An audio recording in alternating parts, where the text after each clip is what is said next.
Best moral stories. Krishnapuram అనే చిన్న పల్లెటూరుండేది. పచ్చని పొలాలు, కొబ్బరి చెట్లు, మధ్యలో ఒక పెద్ద బావుండేది. అది ఆ ఊరికే ఆధారం. ఆ బావి నీళ్లతోనే ఊరంతా సస్యశ్యామలంగా ఉండేది. కాని ఆ బావి గురించి ఒక పాత కథ ఉండేది. అక్కడ బంగారం ఉందని అంటూ ఉండేవారు. దాని గురించి తరచూ ఊర్లో చర్చలు జరుగుతూనే ఉండేవి.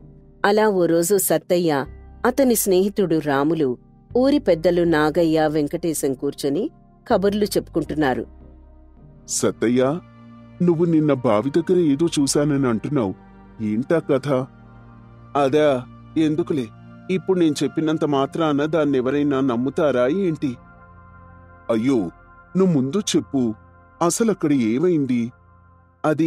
అక్కడ ఏమైందంటే, నిన్న రాత్రి బావి దగ్గరికి వెళ్ళాను. అక్కడొక వింత కాంతి కనిపించింది. అది బావి అడుగు నుండి వస్తోంది. నాకనిపిస్తోంది అది బంగారం కాంతి కావచ్చని. బంగారమా? సత్తయ్య, ఆ పాత కథలు నమ్మకు. ఆ బావి గురించి ఎన్నో కథలు చెప్పుకుంటారు, కాని ఎవ్వరూ బంగారం చూడలేదు. అదంతా నాకు తెలియదు, కాని అప్పట్లో మా తాత కూడా దాని గురించి రకరకాల కథలు చెప్పేవారు. అవును అవును నాగయ్య గారు, మన ఊరి పెద్దలు చెప్పిన కథల్లో ఒక రాజు ఆ బావిలో బంగారం దాచాడని అంటారు. కాని అది నిజమా కథనా అన్నది ఎవ్వరికీ తెలీదు. నేను చూశాను కదా వెంకటేశం గారు, ఆ కాంతి సామాన్యమైంది కాదు. మనం బావిని తవ్వి చూస్తే బంగారం దొరుకుతుంది. సత్తయ్య, నువ్వు బాగా కలలు కంటున్నావు. బావిని తవ్వడం అంటే సులభమా? ఊరి వాళ్ళందరూ ఒప్పుకోవాలి. రాములు సరిగ్గా చెప్పాడు. ఆ బావి మన ఊరి జీవనాడి. అప్పట్లో మన తాత ముత్తాతలు చాలా కష్టం మీద ఈ బావిని తవ్వారు. అదృష్టవశాత్తు నీళ్లు పడ్డాయి. మల్లయ్య తాత కూడా చనిపోతూ ఆ బావికి మరమ్మతులు చెయ్యొద్దు, చేస్తే ఆ బావిలో నీరెండిపోతుందని చెప్పి చనిపోయాడు. ఇప్పుడు కనుక ఏదైనా అటు ఇటు అయితే బావి ఎండిపోయినా ఆశ్చర్యం లేదు. దానివల్ల మన పొలాలకే నష్టం అని చెప్పడంతో సత్తయ్య మాత్రం ఆ బంగారం ఆలోచనలో పడిపోయాడు. అతని మనసు ఆశతో నిండిపోయింది. అలా రోజులు గడుస్తాయి. ఓ రోజు సర్పంచ్ గారింట్లో సమావేశమవుతుంది. ఆ బావిని తవ్వాలా వద్దా అని చర్చ జరుగుతుంది. సత్తయ్య, నువ్వు చెప్పిన బంగారం కథ నమ్మశక్యంగా లేదు. బావిని తవ్వడం పెద్ద నిర్ణయం. అందరి అభిప్రాయం తీసుకోవాలి. సర్పంచ్ గారు, నేను నా కళ్లతో చూశానండి. ఆ బావి అడుగున ఏదో మెరుస్తోంది. మనం తవ్వితే ఊరికి బంగారం దొరుకుతుంది. ఆ డబ్బుతో ఊరిని అభివృద్ధి చెయ్యొచ్చు. ఒకవేళ లేకపోతే అప్పుడు మన ఊరి పరిస్థితి ఏంటి? అవును, నిజమే. మన ఊరు బ్రతుకుతోందంటే ఆ బావి నీరు వల్ల మాత్రమే. ఒకవేళ బంగారం దొరక్కపోతే మొదటికే మోసం వస్తుంది. అవును సత్తయ్య, నువ్వు చెప్పేది నిజమైతే బావుంటుంది. కాని బావి నీళ్లు ఆగిపోతే మన పొలాలేం కావాలి? అవును రాములు, బావి నీళ్లు లేకపోతే మన ఊరు బీడుగా మారుతుంది. బంగారం కోసం ఊరి జీవనాడిని ధ్వంసం చేయడం సరికాదు. సత్తయ్య, నీ ఆశ వల్ల ఊరంతా ఇబ్బంది పడుతుందయ్యా. ఆ బంగారం కథ పాత కథల్లో ఒకటి. దాన్ని నమ్మి మనం ప్రమాదం కొని తెచ్చుకోవాలా? నాగయ్య గారు, నేను అబద్ధం చెప్పడం లేదండి. మనం కొందరం కలిసి బావిని తవ్వితే నిజం తెలుస్తుంది కదా. ఊరికి లాభం ఉంటే ఎందుకు ప్రయత్నించకూడదు? సత్తయ్య, నువ్వొక్కడివే కాదు, ఊరంతా ఈ నిర్ణయంలో భాగం కావాలి. అందరూ ఒప్పుకుంటేనే బావిని తవ్వచ్చు అని అనడంతో ఊరి వాళ్లల్లో కొందరు సత్తయ్య మాటలు నమ్మారు, కొందరు సందేహించారు. చివరికి చాలామంది బావిని తవ్వడానికి ఒప్పుకున్నారు. ఆ రాత్రి సత్తయ్య ఇంట్లో అతని భార్య కస్తూరి, ఏయ్యా, ఇదంతా మనకు అవసరం అంటావా? అదేంటి కస్తూరి అలా అంటావు? బంగారం దొరికితే అందరికీ మంచిదే కదా. ఎవరికి మంచిదయ్యా?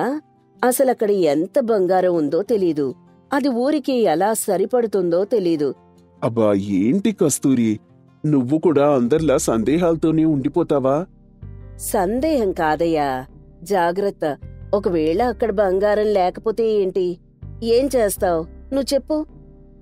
లేకుంటే అనేకంటే ఉంటే ఎలా బాగుపడతావనేది ఆలోచించు కస్తూరి. అది కాదయ్యా, నా మాటిను. ఊరి వాళ్లంతా ఒప్పుకున్నాక నువ్వేంటిప్పుడు? మనం ఆ బావిని తవ్వుతున్నాం, ఇంకేం మాట్లాడకు అనంటాడు సత్తయ్య. బావి తవ్వడం మొదలైంది. సత్తయ్య, రాములు ఇంకా కొందరు యువకులు కలిసి పనిచేస్తున్నారు. ఊరి వాళ్ళు ఆసక్తిగా చూస్తున్నారు. కాని రోజులు గడిచినా బంగారం ఆనవాళ్లు కనిపించలేదు. సత్తయ్య, ఎంత తవ్వినా బంగారం కనిపించటం లేదు. నువ్వు చూసిన కాంతి నీ కళ్ళు కాదు కదా? రాములు, నేను కలలు కనలేదు. ఆ కాంతి నిజం. మనం ఇంకాస్త లోతుగా తవ్వాలి. బంగారం అక్కడే ఉంది. సత్తయ్య, ఇప్పటికే బావి నీళ్లు తగ్గాయి. ఇంకా తవ్వితే ఊరి నీటి సరఫరా ఆగిపోతుంది. ఇప్పటికైనా ఆపు. నాగయ్య గారు, మనం దాదాపు దగ్గరకొచ్చాం. ఒక్కరోజు ఇంకా తవ్వితే బంగారం దొరుకుతుంది. సత్తయ్య, నీ ఆశ వల్ల ఊరంతా నష్టపోతోంది. బావి నీళ్లు లేకపోతే మన పొలాలు ఎండిపోతాయి. ఇప్పుడు ఆపకపోతే నువ్వే బాధ్యత వహిస్తావా? అనన్నా సరే, సత్తయ్య మాటలు వినకుండా తవ్వడం కొనసాగించాడు. కాని బావి నీళ్లు పూర్తిగా ఇంకిపోయాయి. బంగారం బదులు కొన్ని పాత రాగి నాణేలు మాత్రమే దొరికాయి. ఇదా నీ బంగారం సత్తయ్య? ఈ నాణేల కోసమా మన బావిని నాశనం చేశావు? బావుందా ఇప్పుడు నీకు? ఆ పాతకాలం నాటి కథలు పట్టించుకోకు, ఒక్కసారి ఆలోచించు అని చెప్తూనే ఉన్నా కూడా వినలేదు. అవును, ఇప్పుడు చూడు, ఊరికి నీరు లేకుండా పోయింది. ఏం మాట్లాడవేంటి సత్తయ్య? నిన్నే కదా అడుగుతోంది. రాములు, నా వలన తప్పయింది. నేను ఆశపడి ఊరికి హాని చేశాను. ఇంటికొచ్చి తన భార్యకి విషయం చెప్తాడు. అప్పుడు కస్తూరి, ఏంటయ్యా ఇలా అయింది? బంగారం చూశాను అన్నావు కదా? అంత ప్రకాశవంతంగా కాంతి వస్తుంటే నేను బంగారం అనే అనుకున్నాను కస్తూరి. అక్కడికి ఊర్లో కొంతమంది వారిస్తూనే ఉన్నారు. అయినా నువ్వు వినలేదు. బంగారం దొరికితే ఊరు బాగుపడుతుందని అనుకున్నానే. ఇప్పుడు చూడు, ఊరే నాశనమైంది. ఏం చేద్దాం అనుకుంటున్నావు? తెలీదు కస్తూరి. రేపు సర్పంచ్ గారు పంచాయతీ పెడతా అని అన్నారు. ఊరి వాళ్లు సర్పంచ్ గారింట్లో సమావేశమయ్యారు. సత్తయ్యని నిలదీశారు. సత్తయ్య, నీ ఆశ వల్ల మన ఊరి బావి నాశనమైంది. ఇప్పుడు నీళ్లు లేక పొలాలు ఎండిపోతాయి.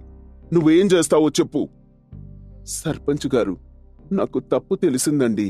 నేను బంగారం ఆశలో పడి ఊరి మంచి గురించి ఆలోచించలేదు. నేనే ఈ తప్పుని సరిచేస్తాను. సరిచేయడం అంటే బావి నీళ్లు ఎలా తిరిగొస్తాయి? నువ్వు చేసే నష్టం చాలా పెద్దదయ్యా. సరే, సత్తయ్య తప్పు చేశాడు. కానీ అతన్ని శిక్షించడం కన్నా బావిని పునరుద్ధరించడం ముఖ్యం. మనందరం కలిసి ఆ పని చేద్దాం. నా శక్తికి మించిన సాయం నేను చేసి నా తప్పుని సరిదిద్దుకుంటాను. సరే, నువ్వీ పనిలో ముందుండి పనిచెయ్యి. ఊరి వాళ్ళందరూ నీకు సహకరిస్తారు అని చెప్తాడు సర్పంచ్. ఆ రాత్రి సత్తయ్య కస్తూరితో, కస్తూరి, నీ మాట నిజమే. నేనలా చేసి ఉండకూడదు. సర్లే అయ్యా, ఇక వదిలే. ఊరికి మంచి జరుగుతుంది అనుకున్నావు కాని చెడు జరిగితే ఏం చేయాలో ఆలోచన లేదు కదా. అవును కస్తూరి, ఇప్పుడు నాకు విషయం బాగా అర్థమైంది. ఏంటయ్యా అది? ఏదైనా పని ప్రారంభించే ముందు దాన్నించి ఎంత ఫలితం వస్తుందో, ఎంత నష్టం వస్తుందో రెండూ ఆలోచించాలని. నష్టం వస్తే దాన్నెలా సరిచేయాలో కూడా ముందే ఆలోచించాలని నాకు అర్థమైంది. ఫోన్లే, ఇప్పటికైనా అర్థం చేసుకున్నావు. అదే చాలు. మరిప్పుడు ఏం చేస్తావు? ఏదైనా చేస్తాను కస్తూరి. అవసరమైతే పట్నం నుంచి నిపుణుల్ని పిలిపించైనా సరే. మళ్ళీ బావిలో నీరొచ్చేలా చేస్తాను. చాలా మంచిదయ్యా. మళ్ళీ మునుపట్ల నీరొస్తే నిన్నెవ్వరూ నిందించరు. అవును కస్తూరి, ఊరి స్త్రీల్ని సమీకరించు. నేను యువకుల్ని సిద్ధం చేస్తాను. అందరం కలిసి పనిచేద్దాం. సరేనయ్యా, అలానే చేద్దాం. మరుసటి రోజు ఉదయం బావి దగ్గర పని మొదలైంది. సత్తయ్య, రాములు, ఇతర యువకులు తవ్విన మట్టిని తొలగిస్తున్నారు. కస్తూరి స్త్రీలతో కలిసి ఆహారం, నీళ్లు సమకూరుస్తోంది. సత్తయ్య, ఈ రాగి నాణాలు చూడు. ఇవి బంగారం కాదు, కాని పాత చరిత్ర చెప్పే నిధి. ఇవి సర్పంచ్కిద్దాం. అవును అవును రాములు, నేను బంగారం అనుకున్నాను, కాని ఇవి మన ఊరి గతాన్ని చెప్పే సంపద. ఇప్పుడు నీళ్ల కోసం పనిచేద్దాం. సత్తయ్య, నీటి నిపుణుడు రావాలంటున్నాడు. అతను చెప్పినట్టు బావి గోడలను బలోపేతం చెయ్యాలి. నువ్వు సిద్ధమా? నాగయ్య గారు, నేను రాత్రింబవళ్ళు పనిచేస్తాను. నీళ్లు తిరిగి రావాల్సిందే. నీటి నిపుణుడొచ్చి బావిని పరిశీలించాడు. బావి అడుగున ఊటలున్నాయండి, కాని తవ్వడం వల్ల మూసుకుపోయాయి. జాగ్రత్తగా పనిచేస్తే నీళ్లు తిరిగొస్తాయి. అయ్యా, మీరు చెప్పినట్టే చేస్తాం. ఎలా మొదలు పెట్టాలి? ముందు గోడలను బలోపేతం చేయండి. ఆ తర్వాత అడుగున మట్టిని సున్నితంగా తొలగించండి. ఊటలు తెరుచుకుంటాయి. రోజులు గడిచాయి. సత్తయ్య, రాములు, యువకులు అలుపెరగక పనిచేశారు. ఒక సాయంత్రం బావి అడుగున చిన్నగా నీళ్లు చిమ్మాయి. సత్తయ్య, చూడు, నీళ్లొస్తున్నాయి. నీ పట్టుదల ఫలించింది. రాములు, ఇది నా ఒక్కడి విజయం కాదు, ఊరంతా కలిసి చేశాం. కస్తూరి, నీ సహాయం లేకుండా ఇది సాధ్యమయ్యేది కాదు. ఇప్పటికైనా నా మాట నమ్మేవు కదా, ఇకనైనా జాగ్రత్తగా ఆలోచించయ్యా. సత్తయ్య, నువ్వు మా గుణపాఠం నేర్పావు. ఆశ మంచిది కాని జాగ్రత్త ముఖ్యం. కొన్ని రోజుల్లో బావి నీళ్లతో నిండింది. పొలాలు సస్యశ్యామలంగా మారాయి. సర్పంచు సభ పెట్టాడు. సత్తయ్య, నీ తప్పు నువ్వు సరిదిద్దావు. ఈ రాగి నాణేలు మన ఊరి చరిత్రకు చిహ్నాలు. ఇవి సంగ్రహాలయంలో ఉంచుదాం. సర్పంచ్ గారు, నా ఆశ వల్ల ఇబ్బందొచ్చింది గాని ఊరి ఐక్యత వల్ల నీళ్లు తిరిగొచ్చాయి. ఇది నాకు పెద్ద పాఠం. సత్తయ్య, నీ పట్టుదల మెచ్చుకోదగ్గది. ఇక మీదట ఇలాంటి తప్పులు చేయకు. ఇప్పుడు నీకు తెలిసింది కదయ్యా, ఊరి మంచి కోసం అందరం కలిసుండాలి. అవును కస్తూరి, ఈ బావి నాకు జీవిత పాఠం నేర్పింది. ఈ పాఠాన్ని నేను నా జీవితాంతం మర్చిపోను. ఇక నుంచైనా ముందు వెనక ఆలోచించి నిర్ణయం తీసుకోవయ్యా. అలాగే కస్తూరి, ఇక నుంచి ఏదైనా పనిచేసే ముందు 1కి 10 సార్లు ఆలోచిస్తాను. సరేనయ్యా. ఊరు మళ్లీ సంతోషంగా సమృద్ధిగా విరాజిల్లింది. ఆశ మనిషిని తప్పుదారిలో నడిపిస్తుంది. ఊరి మంచి ఐక్యతే నిజమైన బంగారం. పాలపర్తి అనే చిన్న గ్రామంలో లింగయ్య అనే 70 ఏళ్ల వృద్ధుడు తన చిన్న గుడిసెలో ఒంటరిగా జీవించేవాడు. లింగయ్య ఒకప్పుడు ఊరి పెద్దగా గౌరవం పొందినవాడు. కాని వయసు మీద పట్టంతో అతని శారీరక బలం తగ్గి ఊర్లో చాలామంది అతన్ని మర్చిపోయారు. ఒక ఉదయం ఊరి చావిడి దగ్గర లింగయ్య కూర్చొని చేతిలో చిన్న గిన్నెతో బిచ్చం అడుక్కుంటూ కనిపించాడు. సతీష్ 25 ఏళ్ల యువకుడు తన స్నేహితులు రవి, సుజాతతో కలిసి అక్కడ్నించి వెళ్తున్నాడు. రవి, లింగయ్య తాత ఇలా బిచ్చం అడగడం చూస్తే చాలా బాధగా ఉందిరా. ఒకప్పుడు ఊర్లో అందరూ ఆయన మాట వినేవారు కదా. అవును సతీష్, కాని ఇప్పుడు వయసు మీద పడింది. ఆయనకెవ్వరూ లేరు. ఇలా బతకడం తప్ప ఏం చేస్తాడు చెప్పు? పేదరికం చాలా బాధాకరంరా. అసలు ఇలాంటి కష్టం ఎవ్వరికీ రాకూడదు. నిజమే సతీష్, ఈయన దగ్గర ఒకప్పుడు డబ్బు లేకపోయినా గౌరవంగా బతికేవాడు. కాని ఇప్పుడు చూడు. నిజమే. పోనీ మనమేదైనా సాయం చేద్దామా? పాపం, ఆయన గిన్నెలో 1 రూపాయి కూడా లేదు. అవును సుజాత, కాని ఒక్కరోజు సాయం చేస్తే సరిపోదు. ఆయనకి శాశ్వతంగా ఏదైనా ఏర్పాటు చెయ్యాలి. అవును, అదెలా జరుగుతుంది సతీష్ అని సుజాత అడగడంతో సతీష్ లింగయ్య దగ్గరికి వెళ్లి తన జేబులో ఉన్న 5 రూపాయలు ఆయన గిన్నెలో వేశాడు. ధన్యవాదాలు బాబూ, నువ్వు మంచి మనస్సున్నవాడివి. తాత, నువ్విలా ఎందుకు బిచ్చం అడుక్కుంటున్నావు? ఒకప్పుడు నువ్వు ఊరి పెద్దవి కదా. అవును తాత, అసలు మీకీ పరిస్థితి ఎందుకొచ్చింది? ఏం చెప్పను బాబూ, నా భార్య చనిపోయింది. పిల్లలు ఊరు వదిలి వెళ్ళిపోయారు. ఇప్పుడు నా శరీరం నాకు సహకరించటం లేదు.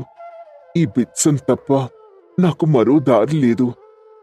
అయ్యో తాత, పిల్లలు కూడా వదిలి వెళ్ళిపోయారా? ఏం చెప్పను బాబూ, వయస్సు మీద పడ్డాక నన్ను పోషించలేనని చెప్పి వెళ్ళిపోయారు అని చెప్పడంతో సతీష్ బాధపడ్డాడు. అతను రవి, సుజాతతో కలిసి లింగయ్యకు సాయం చేయాలని నిర్ణయించుకున్నాడు. ఆ సాయంత్రం సతీష్ తన తల్లి సరళ, తండ్రి నాగయ్యతో లింగయ్య గురించి మాట్లాడాడు. అమ్మా, నాన్న, లింగయ్య తాత గురించి మీకు తెలుసా? తెలుసురా, మహామంచి వ్యక్తి ఆయన. పేదవాడైనా గుణం మంచిది. అవునమ్మా, ఆయనిప్పుడు చావిడి దగ్గర బిచ్చం అడుక్కుంటున్నాడు. నాకది చూసి చాలా బాధేసింది. మనం ఏవైనా చేయాలమ్మా. అవును సతీష్, లింగయ్య ఒకప్పుడు ఊరికి ఎంతో సాయం చేశాడు. ఆయనిలా ఉండడం చూస్తే జాలేస్తుంది. కాని సతీష్, మనం ఒక్కళ్ళే ఏం చేయగలం చెప్పు? ఊరంతా కలిసి ఏదైనా చెయ్యాలి. లింగయ్యకు ఇప్పుడు ఆహారం, ఆశ్రయం కావాలి. అవునాన్నా, నేను రవి సుజాతతో మాట్లాడాను. మేం ఊరి పెద్దయ్య రామయ్య గారితో ఈ విషయం చర్చిస్తాం. మంచి ఆలోచన సతీష్. నువ్వు లింగయ్యకు సాయం చేయాలనుకోవడం చూస్తే నాకు చాలా సంతోషంగా ఉందిరా. పేదరికం అంటే ఏంటో అతన్ని చూస్తేనే తెలిసిపోతుందమ్మా. అందుకే ఏదైనా చేయాలని అనిపించింది. మంచిదిరా అని సరళ చెప్పడంతో సతీష్ ఊరి యువతను సమీకరించి లింగయ్య కష్టాలను తీర్చడానికి ఒక పథకం వేయాలని నిర్ణయించాడు.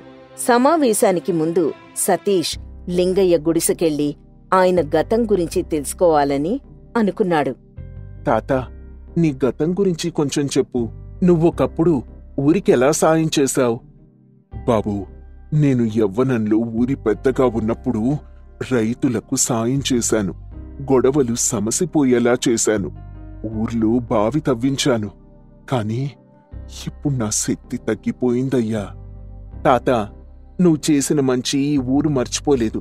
మేం నీకు సాయం చేస్తాం. నువ్వు మా పిల్లలకి నీ అనుభవాలు చెప్పు. నీ మాటలు వింటే గుండె నిండిపోతోంది సతీష్. నేను మీ పిల్లలకి కథలు చెప్పడానికి సిద్ధం. నీలాంటి పెద్దవాళ్ళు, మంచి చెప్పేవాళ్ళు ఊరికెంతో అవసరం తాత. నా కన్నపిట్టలే నన్ను వదిలేసి వెళ్ళిపోయారు. కాని మీరు నాకింత సాయం చేస్తున్నారు. దేవుడు మిమ్మల్ని చల్లగా చూడాలి బాబు. అంతా పైవాడి లీల తాత అని వాళ్ళు మాట్లాడుకుంటూ ఉంటారు. ఆ మరుసటి రోజు సతీష్, రవి ఊరి పెద్ద రామయ్య ఇంటికి వెళ్తారు. లింగయ్య కష్టం గురించి విని రామయ్య కూడా ఎంతో బాధపడతాడు. పెద్దయ్యా, లింగయ్య తాత ఇప్పుడు బిచ్చం అడుక్కుంటున్నారు. ఆయనొకప్పుడు మన ఊరికి ఎంతో చేశారు. మనం ఆయనకి సాయం చెయ్యాలి. నువ్వు చెప్పింది నిజమే సతీష్. లింగయ్య నా స్నేహితుడు. ఆయనిలా ఉండడం చూస్తే నా గుండె తరుక్కుపోతోంది. కాని ఏం చేయగలం? పెద్దయ్యా, మేమొక ఆలోచన వేశాం. ఊర్లో ఒక చిన్న ఇల్లు లింగయ్య తాతకి ఇద్దాం. మేం యువతంతా కలిసి ఆయనకి రోజూ ఆహారం అందిస్తాం. అవును పెద్దయ్యా, లింగయ్య తాతకి ఇంకా జ్ఞానం, అనుభవం ఉన్నాయి. ఆయన మన పిల్లలకి కథలు చెప్పొచ్చు. అదాయన గౌరవం కూడా. మీ ఆలోచన బావుంది పిల్లలు. నేను ఊరి పెద్దగా ఈ విషయం పంచాయతీలో చెప్పి అందరి నుండి సహకారం తీసుకుంటాను. మీరింత త్వరగా ఒప్పుకుంటారని మేమనుకోలేదు పెద్దయ్యా. అసలు మీకంటే ముందు నేనే ఆలోచించి ఉండాల్సింది. మీకున్నపాటి ఆలోచన నాకు లేకపోయింది. పర్వాలేదులేండి పెద్దయ్యా, ఇప్పుడు అందరం కలిసి ఈ పని చేద్దాం అని సతీష్ అండంతో రామయ్య ఊరి సమావేశం ఏర్పాటు చేయాలని నిర్ణయించుకున్నారు. ఆ ఆదివారం ఊర్లో సమావేశం జరిగింది. లింగయ్యను రామయ్య అక్కడికి తీసుకొచ్చారు. సతీష్, రవి, సుజాత, సరళ, నాగయ్య, ఊరి ప్రజలు అందరూ హాజరయ్యారు. మీ అందరికీ ఒక ముఖ్యమైన విషయం చెప్పాలి. ఏంటయ్యా అది? ఏమైంది? ఈ లింగయ్య మన ఊరికి ఒకప్పుడు ఎంతో చేశారు. ఇప్పుడు ఆయన కష్టాల్లో ఉన్నారు. మనం ఆయనకి సాయం చేయాలి. పెద్దయ్యా, మేం యువత లింగయ్య తాతకు రోజూ ఆహారం అందిస్తాం. ఊరి చివర్న ఉన్న ఇంటిని ఖాళీ చేయిస్తే అది ఆయనకిద్దాం. అవును పెద్దయ్యా, లింగయ్య తాత మన పిల్లలకి కథలు, జీవిత పాఠాలు చెప్పొచ్చు. అదాయనకి మనోధైర్యం ఇస్తుంది. అయ్యా, మీ అందరి మంచి మనసు చూస్తుంటే నాకు నోట మాట రావడం లేదు. నేను బిచ్చం అడుక్కోవడం మానేస్తాను. మీ పిల్లలకి నా అనుభవాల గురించి చెప్తాను. లింగయ్య, నువ్వు మా ఊరికి గొప్ప సంపదవి. నీ జ్ఞానం మా పిల్లలకి దారి చూపిస్తుంది. మీరంతా ఇంత చేస్తూ ఉంటే మేము మా వంతు సాయం చేస్తాం. మేం కూడా అతనికి బట్టలు, కూరగాయలు ఇస్తాం. ఏ జన్మలో చేసుకున్న పుణ్యమో ఈ రోజు ఇలా మీ అందరి మధ్యన బతుకుతున్నాను. మరేం పర్లేదు లింగయ్య, ఇక మీదట నీకు పేదరికం అనేది ఉండదు అని అతనికి ధైర్యం చెప్తాడు రామయ్య. ఊరి ప్రజలు సతీష్ ఆలోచన్ని మెచ్చుకున్నారు. వాళ్ళ లింగయ్యకి ఇల్లు, ఆహారం, బట్టలు ఇవ్వడానికి సతీష్, రవి, సుజాత రోజూ ఆయనకి ఆహారం తీసుకెళ్లేవారు. లింగయ్య ఊరి పిల్లలకి కథలు, జీవిత పాఠాలు చెప్పడం మొదలుపెట్టాడు. తాత, నువ్విప్పుడు బాగా కనిపిస్తున్నావు. నీ కథలు పిల్లలకి బాగా నచ్చాయి తెలుసా? సతీష్, నువ్వు నీ స్నేహితులు నాకు కొత్త జీవితం ఇచ్చారయ్యా. నేనిప్పుడు బిచ్చమడుక్కోను. మీ పిల్లలకి నా అనుభవాలు చెప్పడం నా జీవిత లక్ష్యం. తాత, నువ్వు చెప్పిన రామాయణం కథ అందరూ మెచ్చుకున్నారు. రేపు మహాభారతం కథ చెప్పు. అవును తాత, నీ కథలు వింటే మాకు చాలా నేర్చుకోవడానికి ఉంటుంది. సరే. అతని మొహంలో కొత్త ఆత్మవిశ్వాసం కనిపించింది. సతీష్ ఊరి యువతని సమీకరించి లింగయ్య లాంటి వృద్ధులకు, పేదవారికి సాయం చేయడానికి ఒక సంఘం ఏర్పాటు చేశాడు. ఒక సాయంత్రం ఊరి చెట్టు కింద యువత సమావేశం జరిగింది. స్నేహితులారా, లింగయ్య తాత కష్టాలు మనకొక గుణపాఠం నేర్పాయి. ఊర్లో వృద్ధుల్ని గౌరవించడం, వాళ్ళ కష్టాల్ని తీర్చడం మన బాధ్యత. అవును సతీష్, మనం ఒక సంఘం ఏర్పాటు చేసి ఊర్లోని ఇతర వృద్ధులకు, పేదవారికి కూడా సాయం చేద్దాం. మనం రోజు ఒక గంట వాళ్లతో గడిపితే వాళ్ళు ఒంటరిగా భావించరు. లింగయ్య తాతలాగా వాళ్లు కూడా కథలు చెప్పొచ్చు. నేను కూడా ఈ సమావేశానికొచ్చాను. మీ ఆలోచనలు చూస్తే నాకు చాలా గర్వంగా ఉంది. ఈ సంఘానికి నా సహకారం కూడా ఉంటుంది అన్నాడు రామయ్య. ధన్యవాదాలు పెద్దయ్యా. మన సంఘం ఊర్లోని ప్రతి వృద్ధుడికి, ప్రతి పేదవాడికి సాయం చేస్తుంది. చాలా గొప్ప నిర్ణయం బాబూ. అలా కొన్ని వారాల తర్వాత లింగయ్య ఊరి పిల్లలకు కథలు చెప్పడానికి ఒక సాయంత్రం సమావేశం ఏర్పాటు చేశాడు. సతీష్, సుజాత, రవి పిల్లలు, ఊరి పెద్దలు హాజరయ్యారు. తాత, నీ కథలు మా ఊరి పిల్లల్ని మంచి మనుషులుగా మారుస్తున్నాయి. ఈరోజే ఇంకా చెప్తావు? సతీష్, ఈరోజు ధైర్యం గురించి ఒక పేదవాడి కథ చెప్తాను. ఒక పేదవాడు ఎలా ధైర్యంగా బ్రతికాడో చెప్తాను. తాత, నీ కథలు మాకు స్ఫూర్తినిస్తున్నాయి. అవును తాత, మీ కథలు వింటూ ఉంటే మేం చాలా నేర్చుకుంటున్నాం. జీవితం అంటే ఇలా ఉంటుందా అని అర్థమవుతోంది. సరే పిల్లలు, రేపు ఇంకా మంచి కథ చెప్తాను. మీరు నా కథలు వినడానికి వస్తూ ఉంటే నాకు కొత్త ఉత్సాహం వస్తోంది. అలా లింగయ్య కథ చెప్పడం మొదలుపెట్టాడు. ఊరి పిల్లలు, పెద్దలు ఆసక్తిగా విన్నారు. రోజులు గడుస్తాయి. సతీష్, రవి, సుజాత ఏర్పాటు చేసిన సంఘం ఊర్లోని ఇతర వృద్ధులకి, పేదవారికి కూడా సాయం చేయడం మొదలుపెట్టింది. తాత, నీ కష్టాలు చూసినప్పుడు నేను నీకేదైనా చేయాలి అని అనుకున్నాను. ఇప్పుడు నువ్వు సంతోషంగా ఉండడం చూస్తే నా గుండె నిండిపోతోంది. సతీష్, నువ్వు నాకు కేవలం ఇల్లు, ఆహారం మాత్రమే ఇవ్వలేదయ్యా. నాకు గౌరవం, జీవిత లక్ష్యం ఇచ్చావు. నువ్వీ ఊరికి గొప్ప నాయకుడివి. తాత, నీ కథలు మమ్మల్ని మంచి మనుషులుగా మార్చాయి. ఇప్పుడు మేమందరం నీ స్ఫూర్తితో ఊరికి సాయం చేస్తాం. అవును తాత, నువ్వు మాకు వృద్ధుల కష్టాలను, పేదవాడి కష్టాన్ని అర్థం చేసుకోవడం నేర్పించావు. సతీష్, నువ్వీ ఊరికి గర్వకారణంరా. లింగయ్య తాత ఇప్పుడు సంతోషంగా ఉన్నాడు.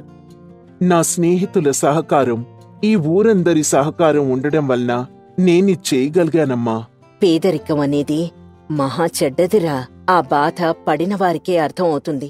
కాని నువ్వా మనిషిని చూసి అర్థం చేసుకుని సాయం చేస్తున్నావు చూడు, ఇది చాలా గొప్ప విషయం అని తన కొడుకుని పొగుడుతూ ఉంటుంది సరళ. ఇక సతీష్ తన సేవా కార్యక్రమాలు చేస్తూ ఉంటాడు. లింగయ్య రోజు కథలు చెప్పేవాడు.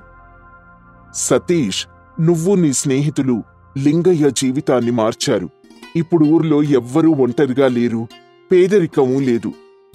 పెద్దయ్యా, లింగయ్య తాత కష్టాలు మాకొక గుణపాఠం నేర్పాయి. ఊర్లో ఎవ్వరూ పూట కూడా అన్నం కోసం ఎదురు చూడకూడదు. నిజమే సతీష్, మనం మన సేవా కార్యక్రమాలు ఇంకా విస్తృతంగా చేద్దాం. అలాగే పెద్దయ్యా. సతీష్, నువ్వు నాకు కొత్త జీవితం ఇచ్చావయ్యా. నా అనుభవం మీ పిల్లలకి దారి చూపిస్తుందని ఆశిస్తున్నాను అని లింగయ్య సతీష్కి ధన్యవాదాలు చెప్తాడు.